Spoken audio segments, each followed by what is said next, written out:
টেনিসের জন্য ঝালকাঠিতে নেই কোনো মাঠ, অনুশীলনের জন্যও নেই সুব্যবস্থা। মাঠ সংকটের মাঝেই স্থানীয় অফিসার্স ক্লাবে বছর জুড়ে চলে ম্যাচ ও অনুশীলন। মাঠের দৈন্যদশার মধ্যে এবার মিলল সুখবর। বাহরাইনে অনুষ্ঠেয় বিলি জিন কিং কাপ অনূর্ধ্ব-16 টুর্নামেন্টে অংশগ্রহণ করতে যাচ্ছে ঝালকাঠির সুমাইয়া আক্তার। 2025-এ বাহরাইনে বসতে যাচ্ছে এই টুর্নামেন্ট। বাংলাদেশ টেনিস ফেডারেশনের বাছাইয়ে টুর্নামেন্টে অংশগ্রহণের জন্য নির্বাচিত হয়েছেন সুমাইয়া। বাংলাদেশ থেকে 3 ছেলে ও 3 জন মেয়ে অংশ নেবেন আগামী বছরের 11 থেকে 15 মার্চ এই টুর্নামেন্টে। নানা প্রতিবন্ধকতার পরও টুর্নামেন্টে অংশগ্রহণের সুযোগ পেয়ে উচ্ছ্বসিত সুমাইয়া। বিশ্বের মঞ্চে বাংলাদেশের পতাকা উঁচিয়ে ধরতে নিজের সেরাটা দেওয়ার লক্ষ্য সেরেনা উইলিয়ামসের ভক্ত এই কিশোরীর। খুব ভালো লাগছে, আশা করি ভালো রেজাল্ট করব, বাংলাদেশের নাম উজ্জ্বল করব।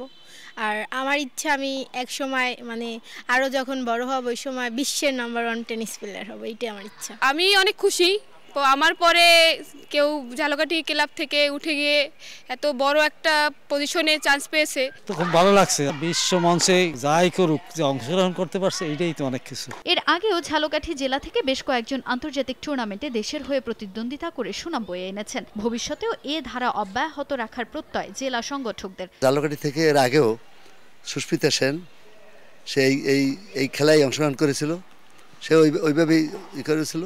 তা আমি চাই যে আরও আমার খেলোয়াড় আছে যারা অন্য অন্য জাতীয় পর্যায়ে খেলায় অংশগ্রহণ করেছে, এবং আমার এখানে বর্তমানে 25 থেকে 30 জন ছেলে মেয়ে প্রশিক্ষণ দেয়।